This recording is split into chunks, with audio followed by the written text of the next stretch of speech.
Pure মাংস, মানে কোনো ভেজাল নাই। অনেকগুলো জায়গা ভেজাল আছে, কিন্তু এই জায়গা ভেজাল নাই। এই জন্য আমি অত দূরের থেকে আসা হয় রিক্সা ভাড়া দিয়ে। বাজারের তুলনায় বেশি কিনা খান স্যার? আমরা তো মাছ পরিষ্কার করে দিই। জি, মাঝে মধ্যে অত 400-450 টাকা বেচা যায়, কিন্তু পরিষ্কার কারণে। মুকিম ভাই, জি দর্শক আমরা কিন্তু বুলু ভাইয়ের জায়গায় নতুন একজনকে দেখতে পাচ্ছি, যে সততা, কাস্টমারের সাথে যেভাবে ডিলিংস করা বা কথা বলা, জি ভদ্রতা, মার্জিত, আলহামদুলিল্লাহ সবটাই ওনার ভিতরে আছে। এটা যাবে মেহেক বিরিয়ানি, সামনে রান একটু সিনা সব মিলিয়ে আর পুরের বা গর্দনের মাংস মিলা। আসসালামু আলাইকুম দর্শক, আশা করি সবাই ভালো আছেন। আজ 26শে আগস্ট রোজ মঙ্গলবার আছি আকরাম ভাইয়ের দোকানে। দেখব কি পরিমাণ বেচা বিক্রি আজকে আকরাম ভাই করছেন, কথা বলবো কাস্টমারের সঙ্গেও ইনশাল্লাহ, সাথেই থাকবেন। আকরাম ভাই আসসালামু আলাইকুম, কেমন আছেন ভাইজান? আজকে কেমন গরু জবাই হলো ভাই? কয়টা করেছেন আজকে? দুটা গরু হয়েছে না? যাক আলহামদুলিল্লাহ, মঙ্গলবারের দিন কিন্তু আকরাম ভাইয়ের আজকে দুটো গরু জবাই হয়েছে, তাই না? জি, যাক আলহামদুলিল্লাহ। দিনে 4-4টা হয় না? অতিরিক্ত হয়ে যায়। দর্শক দেখছেন কিন্তু আকরাম ভাইয়ের বেচা বিক্রি, এবং আমরা দেখাবো কিছু কাস্টমার সঙ্গে আমরা কথা বলবো। ওয়ালাইকুম আসসালাম। মুরব্বি ভালো আছেন? জি আলহামদুলিল্লাহ। মাংস নিলেন দেখলাম। জি জি ইনশাআল্লাহ মাংস নিয়েছি। কোন জায়গা থেকে আসছেন আপনি? 12 নম্বর থেকে এসেছি। 12 নম্বর থেকে এসেছেন? জি বাবা। কতদিন থেকে মাংস নেন এখান থেকে? অনেক দিন যাবত মাংস নিচ্ছি। মাংস নিচ্ছেন, আমি দেখলাম যে আপনি পিস ভিডিও করার আগে দেখলাম পিস আলাদা করে দিচ্ছেন, এবং পিস কোনটা আপনি হয়তো চিনেই বলছেন নাকি? অবশ্যই 100%, যেহেতু আমি চিনি, যে মাংস সম্বন্ধে জানি। জি, যে স্টেকের মাংস নিয়েছি, তারপরে একটু সারফারার মাংস নিয়েছি। এগুলা খাইতে একটা স্বাদই আলাদা। মিলিয়ে নিয়েছেন না? হ্যাঁ, ইয়েস। আর এগুলা মাংস মনে হয় সব দোকানে কিনতে গেলে পাওয়া যায় না ভালো মতো, তাই? আর এখানে মাংস যেটা পাওয়া যায় এটা আসলে 100% একদম পিওর মাংস, মানে কোনো ভেজাল নাই। অনেকগুলো জায়গা ভেজাল আছে, কিন্তু এই জায়গা ভেজাল নাই। এই জন্য আমি অত দূরের থেকে আসা হয় রিক্সা ভাড়া দিয়ে। এটা আসার কোনো প্রশ্নই ওঠে না, তাই না? এমনিতে কখনো মাংস খারাপ পেয়েছেন আকরাম ভাই? না না না, কোনোদিন খারাপ পাইনি আমি। কখনো খারাপ পাইনি, যদিও খারাপ পাইনি কোনোদিন। যখনই ওনারাও চেষ্টা করে যে ভালো দিতে, ভালো দেওয়ার জন্য। হ্যাঁ, যে আমি এত দূরের থেকে আসি মাংস নিতে, কেন আসি, ভালো হয় বিধায়। এমনিতে হাড় চর্বি যে মিশ্রণ উনি দেয়, এটা ঠিক আছে? না, এটা পারফেক্ট, মানে ওনার যেটা আছে চর্বিগুলা দেয় না উনি, জি রেওয়াজগুলা দেয়। জি জি, বাস এইটাই, ওনার চর্বিগুলা সম্পূর্ণ বাদ করে দেয়। বাবা এমনিতে তো মার্কেটে যে দাম চলে মাংসের, উনি কি মার্কেট থেকে কিছুটা বেশি নিচ্ছেন? না, আমার হিসাবে মাংস ঠিকই আছে, মার্কেটের থেকে বেশি না, অথচ মার্কেটে রেটই আছে, যেহেতু উনি চর্বিগুলা বাদ দিয়ে দেয়। জি, তো চর্বি যে বাদ দিয়ে দেয়, তো চর্বির একটা কস্টিং আছে। জি, আর অনেকগুলা মার্কেটে যেগুলা মাংস বিক্রি করে, যেমন 11 নম্বরে, জি সেগুলা সস্তা, 700 টাকা 750 টাকা মাংস দিয়ে দেয়। 700 থেকে 750 টাকা? হ্যাঁ, ওরা দিয়ে দেয়, কিন্তু দেয় কেন, কারণ আছে। আপনাদের ওইখানে মাংস যেখান থেকে আসছেন, ওইখানে মাংসের দাম কেমন বাবা? মাংস একই দাম আছে, 800 টাকা আছে। 800 টাকা? হ্যাঁ, 800 টাকা কেজি। আজকে কত করে নিলেন? এখানে 800 টাকা কেজি। 800 টাকা কেজি? ভাই কত করে রাখছেন? 780 টাকা রাখছে ভাই। 780 টাকা কেজি রেখেছে। 800 টাকা মিলিয়ে দিয়েছে নাকি? হ্যাঁ, 800 টাকা মিলিয়ে দিয়েছে। আচ্ছা, ঠিক আছে, অর্থাৎ এর জন্য মাংস নিতে আসে। কিন্তু অনেকেই বলে যে আকরাম ভাইয়ের মাংসের দাম আসলে অন্যান্য বাজার থেকে অনেক বেশি, বা কিছুটা পরিমাণ বেশি। না, মানুষ আসল কথা কি, মানুষ বুঝার চেষ্টা করে না। যেহেতু উনি যখন গরুটা জবা করে, গরুটা জবা করে আদার্স পানি টানি মারে না। আচ্ছা, ঝুলায় দেয় মাংসটা, ঝুলায় পিস করে তারপরে ঝুলানো হওয়ার পরে আমরা জানি যে পানি যখন মারে তখন কিন্তু একটা পানি টানে, সেই জিনিসটা উনি এটা করে না। এটার জন্য 2 টাকা যদি বেশি হয়, তাও কাস্টমারদের লাভবান। অনেকগুলা কাস্টমার কিন্তু এটা বুঝে না। আপনি মূলত কিসের মাংস পছন্দ করেন এখান থেকে? আমি মনে করেন যে পুটের মাংস পছন্দ করি, যেমন স্টেকের মাংস বলছি যে একটা পিস দিয়ে দেয়। জি, তারপরে যেমন বললাম যে আমার এই মাংসটা একদম টোটালি আলাদা। আচ্ছা, এর সাথে কোনো মাংস বিলিয়ে খাবো বিরিয়ানি, এর জন্য আমাদের এখানে পছন্দ। এই জন্য হ্যাঁ, সারপাড়া যেমন মাংস শুধু ওইটাই নিব, শুধু ওটাই নিবেন। হ্যাঁ, প্রত্যেকটা মাংসর গরুর 7টা পাল্লা আছে, ওই জিনিসটা সম্পূর্ণ আলাদা। আচ্ছা, আপনি গরুর মাংস সম্পর্কে আলহামদুলিল্লাহ অনেক ভালোই বোঝেন, বোঝা যাচ্ছে। আমার রেওয়াজগুলো এগুলো আমার খাইতে পছন্দ হয়। জি, ঠিক আছে না, আমার এজও অনেক আছে। জি, 66।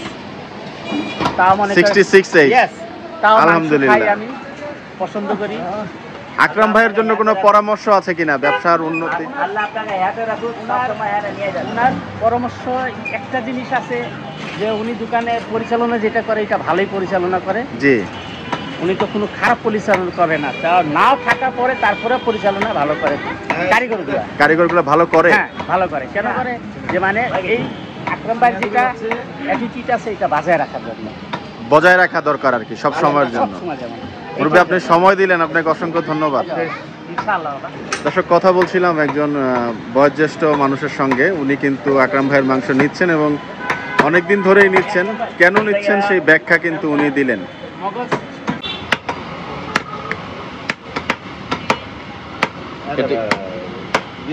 অনেক বড় রাখছে কেন? ওই বড় আছে, ওই বড়।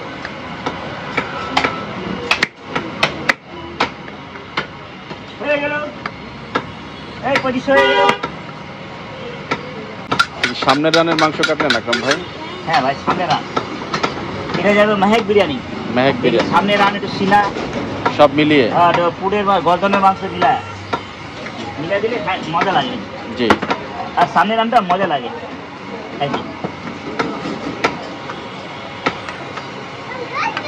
আমি কাজে ধ্যান দিয়ে দেবো ভাই, দিতে গেলে হাতে লাগবো। তাই ওটা ব্যস্ততার সময় কিন্তু আকরাম ভাইকে বিরক্ত করছি আমরা। ওয়ালাইকুম আসসালাম ওয়া রাহমাতুল্লাহ। ভালো আছেন বাপজান? হ্যাঁ খালা, আসসালামু আলাইকুম। 500 টাকা দেন। কত পর্দা ভাই? কত? টাইনা তার পরিষ্কার করে তারপর দিতে হয়। পরিষ্কার পরিচ্ছন্ন না আকরাম ভাই? পরিষ্কার পরিচ্ছন্ন হলে কত বাবা? এই গর্দানের থেকে 500 500 বড় আমার বড় কাস্টমার। বাবা আসসালামু আলাইকুম, একটু কথা বলি আপনার সাথে। এসেই দেখলাম গর্দানের মাংস দেখিয়ে দিলেন। এটা কি খুব পছন্দের মাংস নাকি বাবা? হ্যাঁ, এটা তো শুধু গর্দানের মাংসটাই ভালো লাগে নাকি? না না, ঠিক তা না, অন্যান্য অংশ থেকে যে নেই না তা না। আমি ওনাকে স্টিকের ভরাকের কিছু দেই, তবে মাংস দেই। গর্দানটা আর কি পছন্দ হয়। গর্দানটা পছন্দ। কতদিন ধরে নিচ্ছেন বাবা ওনার কাছ থেকে মাংস? তারপর এখানে কত, আমি অবশ্য কত 2 বছর। 2 বছর না? আরো বেশি, অনেক আরো বেশি না এইখানে। আগের দোকান থাকা অবস্থা ওখান থেকেও নিয়েছেন? হ্যাঁ, আগের থেকে ওনার ব্যবসা বাণিজ্যকে কিছুটা কম নাকি বেশি? আপনি কত বছর? আলহামদুলিল্লাহ, না ভালো আছে, ভালো চলছে না? ব্যবসার যে সততা, কাস্টমারের সাথে যেভাবে ডিলিংস করা বা কথা বলা, জি, ভদ্রতা, মার্জিত, আলহামদুলিল্লাহ সবটাই ওনার ভিতরে আছে, ওনাদের ভিতরে আছে। মাংস কেমন দামে নিচ্ছেন বা বাজার থেকে কি দাম একটু বেশি পড়ছে কিনা? দাম তো এখন একটু কম বেশি হয়। কত নেয়? 780, 800 এইরকম। 780 থেকে 800। অন্যান্য জায়গা থেকে মাংস নেওয়া হয় আপনার নাকি না? হঠাৎ কখনো নেওয়া হয়। মাংসের কোনো মানে পার্থক্য পান কিনা? মানে এখানকার মাংসটাই ভালো, তাই না? এখানকার মাংসটাই ভালো। ওই জিনিসটা আপনি প্রশ্ন করলেন অন্য জায়গাতে নেওয়া হয় কিনা। হ্যাঁ, নেওয়া হয়। ওইরকম বিশেষ কোনো প্রয়োজন হয়তো ওই দিকে চলে গেছি, জি, আচ্ছা ঠিক আছে, আবার ওই দিকে একটু যাইতে একটু অলসতা লাগে, ওইখান থেকে নিয়ে কিন্তু বলছেন যে মাংসের মানের পার্থক্য পান? হ্যাঁ, অবশ্যই এখানকার মাংসের মানটাই ভালো। নিয়মিত চর্বি হাড্ডি যে পরিমাণ দেয় এবং টাকার তুলনায় কি ঠিক আছে কিনা? হ্যাঁ, আলহামদুলিল্লাহ ঠিক আছে, সবকিছু ঠিক আছে না? আপনি সন্তুষ্ট? ইনশাআল্লাহ। ধন্যবাদ বাবা আপনাকে। আসসালামু আলাইকুম। দর্শক, দেখছিলেন কিন্তু আরো একজন বয়োজ্যেষ্ঠ মুরব্বীর সঙ্গে কথা বলছিলাম।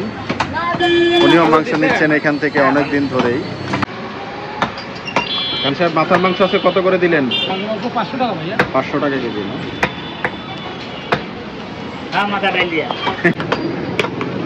একটু কি দাম বাজারের তুলনায় বেশি কিনা খান সাহেব? আমরা তো মাছ পরিষ্কার করে দিই। জি, মাঝে মধ্যে হয়তো 400-450 টাকা বেচা যায়, কিন্তু পরিষ্কার কারণে আর তুলাতে পারেন না? তুলাতে পারি না। এটা কি হলো? আর বাসা যায় কিছু করতে হবে না, গরম পানি দিয়ে পরিষ্কার করতে কিছু না। মাথার জিব্বা সব কি লাগে একবারে রেডি করে দেন। চাপার আছে না, চাপারে, জি, ওটাও ফালা দিই। মানে এখান থেকে ফেলার মতো কিছু নাই? কোনো কিছু করা লাগবে না, তো ধুইয়া রান্না করলে হবে। আচ্ছা, অল্প আছে, আর সকালে আর বেশি থাকে। সকালে আরো বেশি থাকে না? দুইটা মাথা ছিল পুরো চেনি ভরা ছিল। শুধু হাড্ডি ছাড়া না, গাড়ি হলো বড় হোটেল মেঘ বিরিয়ানি। মেঘ বিরিয়ানির অর্ডার করছেন না খান সাহেব? হ্যাঁ জি ভাই। কত কেজি হচ্ছে আজকে? এটা তো 42 কেজি ভাইয়া। 42 কেজি না? এটা কি হাড় ছাড়াই নেন? হ্যাঁ, হাড় ছাড়াই, শুধু হাড় ছাড়া। হাড় ছাড়া কত করে দিচ্ছেন এখন? 930 টাকা। ওনাদের জন্য একটু কম দিচ্ছেন আর কি, বেশি পরিমাণ নিলে একটু কম দিচ্ছেন। নরমালি 950 টাকায় তো সাধারণত বিক্রি করেন। 950 টাকা। 950 টাকা। ওনাদের জন্য একটু ডিসকাউন্ট দিচ্ছেন, যাকে এটা ভালো। ব্যবসায়ীদের জন্য কিছুটা ডিসকাউন্ট দিচ্ছেন। দর্শক, আকরাম ভাইয়ের দোকানে কিন্তু নতুন এক ভাইকে আমরা দেখতে পাচ্ছি। ভাইয়া আসসালামু আলাইকুম। ওয়ালাইকুম আসসালাম। কেমন আছেন আপনি?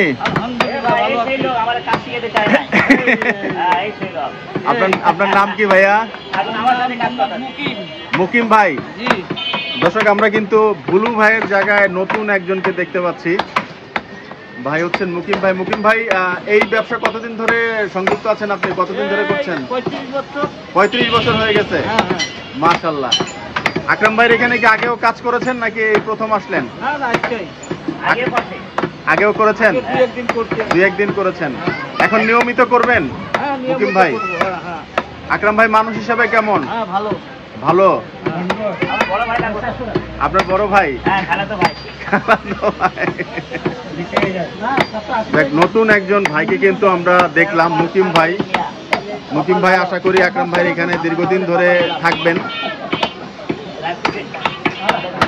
মুকিম ভাই, আকরাম ভাইয়ের মাংসের কোয়ালিটি কেমন? আপনি তো হয়তো অনেক আগে থেকে চেনেন না? উনি কেমন মাংস দেন? খুব ভালো।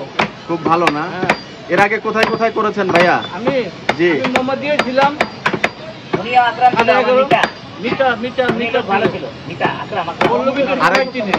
আরেকজন আকরাম ভাইয়ের দোকানে ছিলেন নাকি? সবাই চিনে আমারে। তাই না? জি। আমরা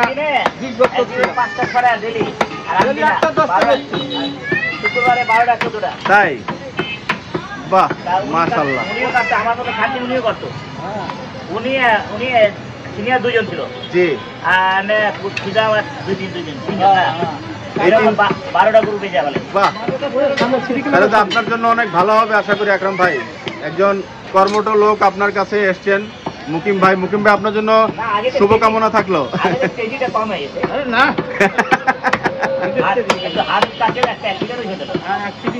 অ্যাক্সিডেন্ট হয়ে গেছিলেন না? তাই? যাক, সুস্থতা কামনা করছি মুকিম ভাই, আপনার জন্য শুভকামনা থাকলো। এদিকে কিন্তু একজন নীরব নিভৃতে কিন্তু একজন বৃদ্ধ লোক আমাদের তানভীর চাচা কিন্তু কিছু একটা করছেন। তানভীর চাচা, আসসালামু আলাইকুম। কি করছেন তানভীর চাচা? কিমা হচ্ছে না? আপনার শরীর ভালো? আলহামদুলিল্লাহ। তানভীর চাচা কোন দিকে? জীবিত হাতি? আলহামদুলিল্লাহ। দর্শক, দেখতে পাচ্ছিলেন আছে কিন্তু আকরাম ভাইয়ের দোকানের বেচা বিক্রি চলছিল এবং কাস্টমার ফিডব্যাক কিন্তু দেখালাম। আপনারা খান সাহেবকে অনেকেই চেনেন। খান সাহেব ইতিমধ্যে প্রসিদ্ধ হয়ে গেছেন এই ভিডিওর মাধ্যমে। আসসালামু আলাইকুম। খান সাহেব কিন্তু আপনাদের সবাইকে সালাম জানিয়েছেন এবং এইখানের অ্যাকাউন্টসের মূল দায়িত্বটা কিন্তু খান সাহেব পালন করেন খুব নিষ্ঠার সাথে। আমি ক্যামেরার বাইরেও কথা বলেছি আকরাম ভাইয়ের সাথে খান সাহেব সম্পর্কে, এবং খুব নিষ্ঠার সাথে কিন্তু উনি কাজ করেন। তাই নাকি আকরাম ভাই? মাঝে মাঝে ঝাড়ি খায়, বিজি থাকলে জি মাঝে মাঝে ঝাড়ি খায়। এটা তো ভালোবাসার ঝাড়ি দেন। হ্যাঁ, না যদি না লিখে তো আবার একটা আমি ঝাড়ি দিই পরে চালান আরাম। আচ্ছা, কেন না লিখে রাখলে তো মানুষ ভুলে যায়, অনেক ভিড় তো নিয়ে লেখা তো করার পরে পরে পেয়ে ঝাড়ি খাওয়া ভালো। কাজে চলে। দর্শক, আজকের মতো বিদায় নিতে চাচ্ছি আকরাম ভাইয়ের দোকান থেকে। আপনারা সবাই ভালো থাকবেন, সুস্থ থাকবেন, সবার জন্য সবাই দোয়া করবেন। আসসালামু আলাইকুম রহমতুল্লাহ।